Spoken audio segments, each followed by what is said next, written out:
Welcome back, everyone. Today, in our ongoing series focused on detailed character bios of my project, Ghost of Zion characters, we will be spotlighting Luna Si Lotus. This story will be one of evolution, a tale of overcoming tumultuous beginnings and growing to become a beloved friend and noble soul. Luna's tale begins at sea, a ship packed with wishful passengers leaving Nova for Zion in search of better opportunities.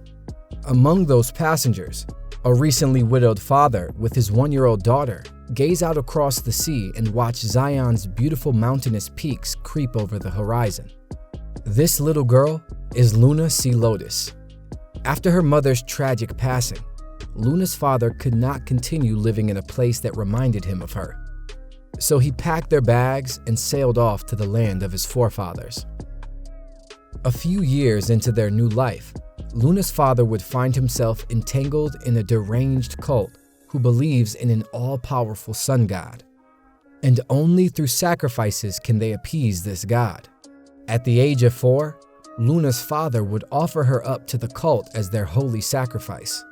Luna would cry out to her father, but in those dark moments, as her cries echoed through the halls, her father relinquished his will to the cult and stood by. As the ceremony commenced, Luna would find refuge in Ryu Lotus. Ryu and a group of his Triad Syndicate gang members would raid the temple of the Rising Sun cult, killing everyone and saving her. Ryu would take Luna with him upon their departure, becoming her surrogate father, caring for her, and teaching her to protect herself. Now, Ryu wasn't a saint. His connections to Zion's criminal underbelly and a high-ranking role in Zion's Triad Syndicate made him a wanted criminal. But the one good thing in his life was Luna. Over the years, Ryu would teach her how to maneuver through this underbelly and teach her the sacred art of sage release.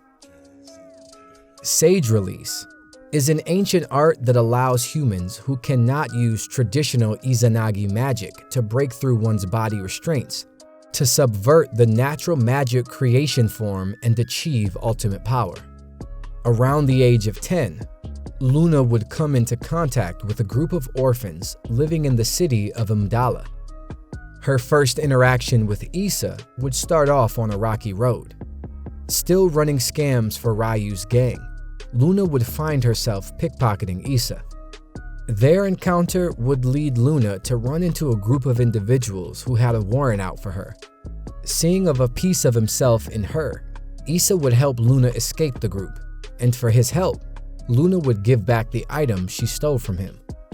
Every friendship has a jumping off point, and yeah, this would not be your ordinary sandbox introduction, but Issa and Luna's journey would be the furthest thing from ordinary. Over the next 10 years, Luna would build a strong familial bond with Issa and the other orphans of Mdala.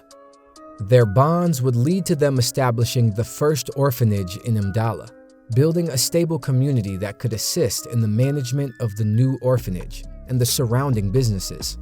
Some would say because of Luna's shaky past, her cultist father, her criminal history, she was irredeemable.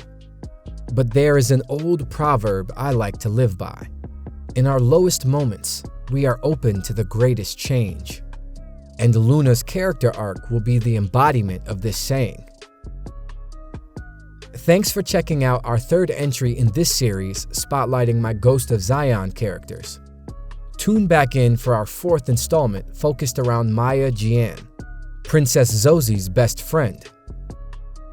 Leave a comment down below telling me what you think. Don't forget to like and subscribe to our channel.